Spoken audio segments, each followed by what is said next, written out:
الحمد للہ رب العالمین والعاقبۃ للمتقین والصلاة والسلام علی سید الانبیاء والمرسلین اما بعد رب اشرح لی صدری ویسر لی امری واحلل عقدۃ من لسانی یفقہوا قولی اعوذ باللہ من الشیطان الرجیم ان اللہ لا یغفر ان یشرک بہ ویغفر ما دون ذلک لمن یشاء اللہم صلی وسلم علی نبینا محمد صلی اللہ علیہ وسلم۔ قرآن پاک کی ایک آیت ہے، اس کا ترجمہ آپ نوٹ فرما لیں کہ اللہ تعالیٰ نے فرمایا ہے کہ مشرک کافر جو بغیر توبہ کے مر گیا، کل قیامت والے دن وہ اس حال میں اٹھا کہ وہ مشرک تھا، وہ کافر تھا، فرمایا وہ جنت میں نہیں جا سکتا۔ اللہ نے مثال دے کر سمجھایا، فرمایا کہ جس طرح ایک اونٹ سوئی کے سوراخ سے گزر نہیں سکتا، سوئی کا سوراخ کتنا چھوٹا سا ہے جس میں دھاگا پرویا جاتا ہے، فرمایا جس طرح ایک اونٹ اس سوئی کے سوراخ سے گزر نہیں سکتا، اسی طرح کافر اور مشرک انسان جنت کے اندر نہیں جا سکتا۔ ہاں، دنیا کے اندر اگر کوئی توبہ کر لے، شرک سے توبہ کر لے، توحید والا بن جائے، ایک اللہ رب العالمین کی عبادت کرنے والا بن جائے،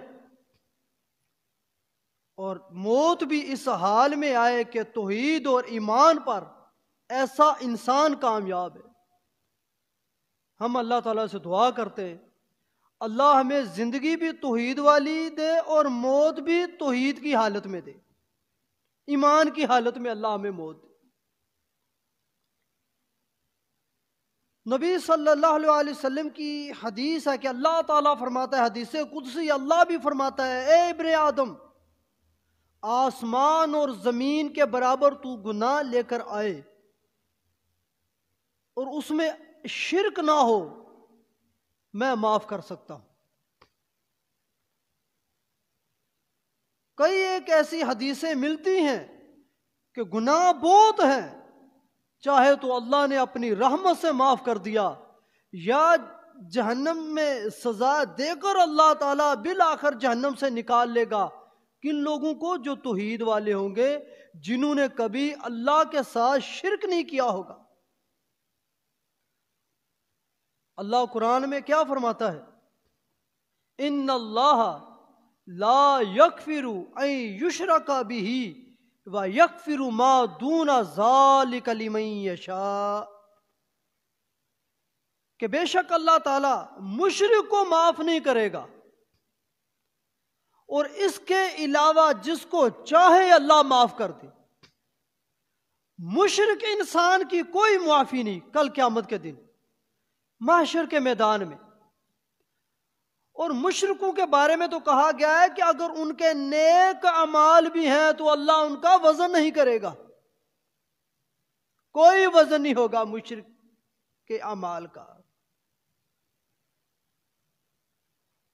مسند احمد کے اندر حدیث ہے، اما عائشہ رضی اللہ تعالی عنہا نے اللہ کے نبی صلی اللہ علیہ وسلم سے عرض کی، ابن جدعان کان فی الجاہلیت یصل الرحم ویطعم المساکین فہل ذاک نافعہ۔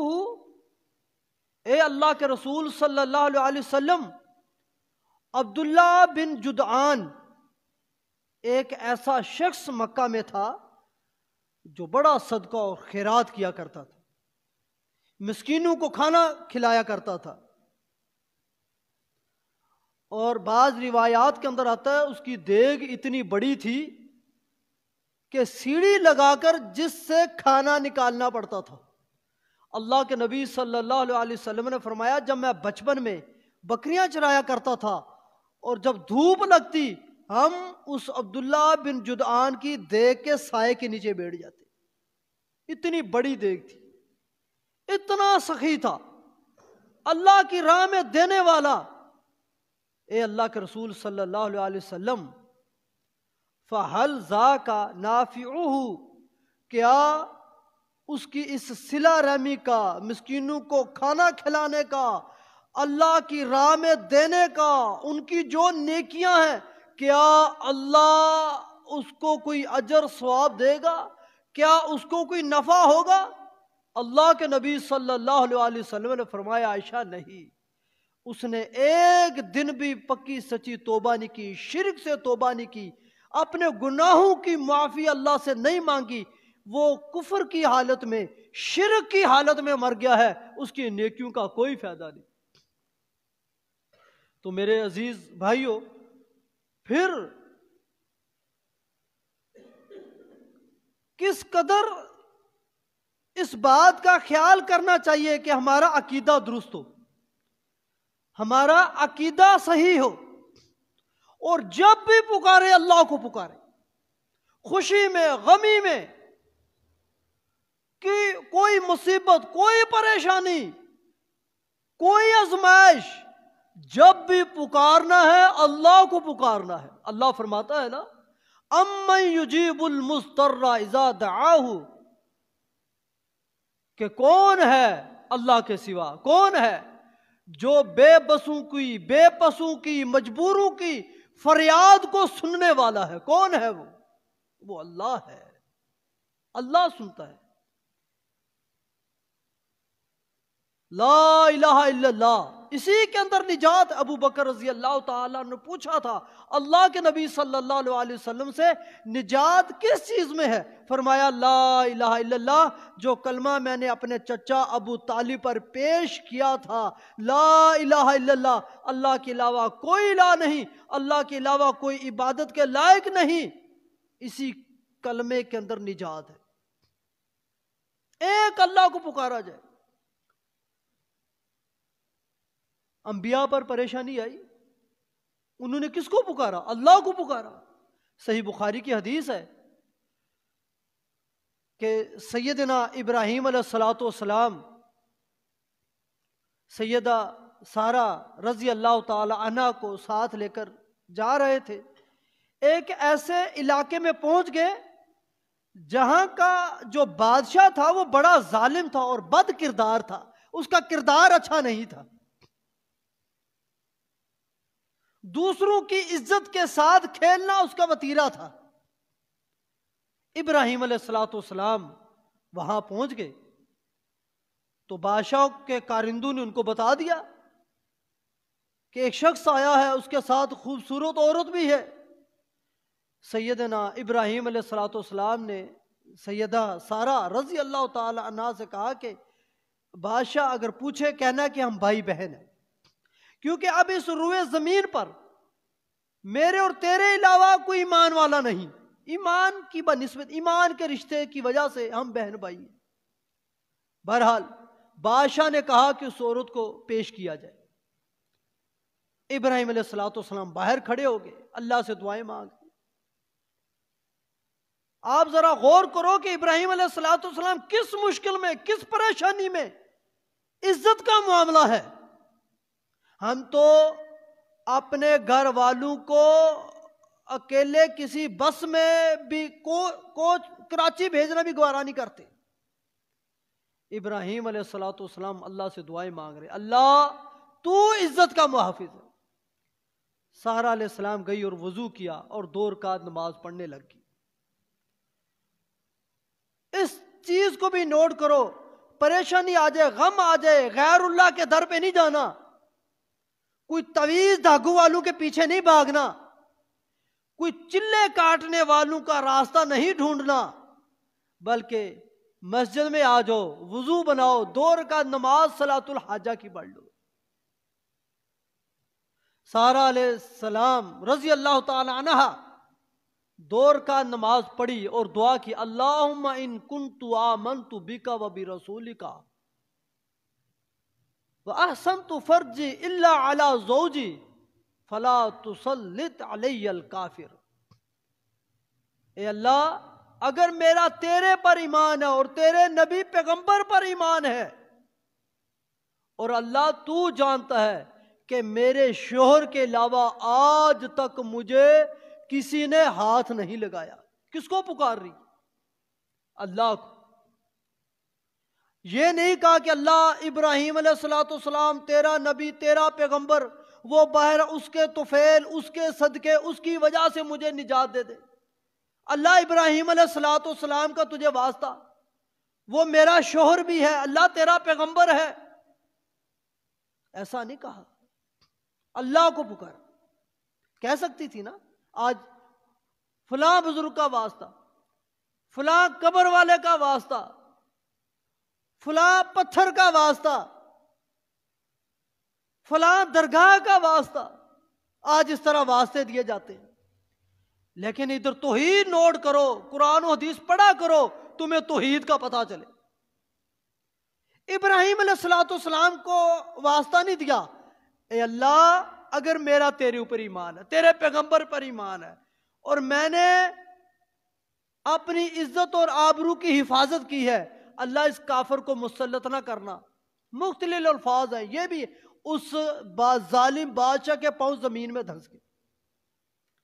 کب کبھی تاری ہوگی؟ سارا علیہ السلام نے رضی اللہ تعالیٰ عنہ، اس نے دعا کی کہ اللہ اگر یہ مر گیا تو لوگ کہیں گے میں نے مارا، اس کو ٹھیک کر دے۔ وہ ٹھیک ہو گیا، وہ عذاب کی کیفیت دور ہوگی۔ دوبارہ حملہ کرنا چاہا عزت پر، سارا رضی اللہ تعالی عنہا نے دوبارہ اللہ کو پکارا، اے اللہ اللہم ان کنت آمنت بک و برسولک، اللہ تیرے پر ایمان، تیرے پر یقین۔ اللہ جب بھی پکارا تجھے پکارا، اللہ تو الہ ہے، تو مالک ہے، اور تیرے نبی پر ایمان ہے، اور اللہ میرے شوہر کے علاوہ آج تک مجھے کسی نے ہاتھ نہیں لگایا، اس کافر کو مجھ پر مسلط نہ کر۔ اس کے اوپر پھر کب کی بھی تاری ہوگی، پاؤں زمین میں دھنسنے لگ گئے۔ بعد میں اس کا ہاتھ سوکھ گیا، مختلف الفاظ ہیں روایات کے۔ 2 مرتبہ ہوا، سارا رضی اللہ تعالی عنہ نے پھر کہا اللہ اگر مر گیا لوگ کہیں گے میں نے مار دی۔ 3ری مرتبہ اس نے پھر حملہ کیا، اور یہی ماجرا ہوا۔ پھر آج کہتے ہیں ہماری ایک پکار ان کے آگے، ان کی اس کے آگے، اس کی اللہ کے آگے۔ آج لوگ اس طرح کا عقیدہ بناتے ہیں، اور مثالیں، عقلی مثالیں دی جاتی ہیں کہ جی وہ باہر پٹے والے سے ملنا پڑتا ہے، پھر وہ چھوٹے سے ملنا پڑتا ہے، پھر اس سے بڑے سے ملنا پڑتا ہے، پھر اس سے بڑے سے ملنا پڑتا ہے، پھر جا کے صاحب سے ملاقات نہیں ہوتی۔ اسی طرح یہ جو ہیں یہ واسطے ہیں۔ لیکن ادھر سارا رضی اللہ تعالی عنہ کا عقیدہ نوٹ کر لو، پہلی پکار بھی اللہ کے آگے، دوسری بھی اللہ کے آگے، اور 3ری مرتبہ بھی پکارا تو رب کو پکارا۔ وہ بادشاہ پریشان ہو گیا، کہنے لگا لے جاؤ، کون ہے یہ، لے جاؤ، دور لے جاؤ مجھے اس سے، اور حاجرہ علیہ السلام بھی دے دی رضی اللہ تعالیٰ عنہ۔ باہر آئی، کہا ابراہیم خوش ہو جاؤ، اللہ نے تیری عزت اور آبرو کی حفاظت بھی فرمائی ہے، اور اس نے بادشاہ نے حاجرہ بھی دے دی، اللہ نے نجات دے دی۔ امن یجیب المضطر اذا دعاہ۔ عزیز بھائیو، پریشانی آ جائے، غم آ جائے، کس کو پکارنا ہے؟ ایک اللہ کو پکارنا ہے۔ اللہ کے در کو چھوڑ کر کہیں نہیں جانا۔ اولاد چاہیے، شفا چاہیے، معاملات میں پریشانی ہے، رزق کے حوالے سے تنگی ہے، بس ایک ہی در ہے، وہ اللہ رب العالمین کا در ہے، اللہ کا در ہے۔ اللہ کے در کے علاوہ اگر کہیں کوئی جائے گا وہ تباہ برباد ہو جائے گا، دنیا کے اندر بھی آخرت کے اندر بھی۔ اور نجات، کامیابی اللہ کی توحید میں ہے، کہ جب تک زندگی ہے، جب تک آخری سانس باقی ہے، اللہ کے ساتھ شرک نہیں کرنا، توحید والی زندگی گزارنی۔ اللہ تعالیٰ سے دعا ہے اللہ تعالیٰ ہم سب کو جب تک زندہ رہے ایمان پر توحید پر، اور اللہ موت بھی دے تو توحید پر ایمان پر. وما علینا الا البلاغ المبین.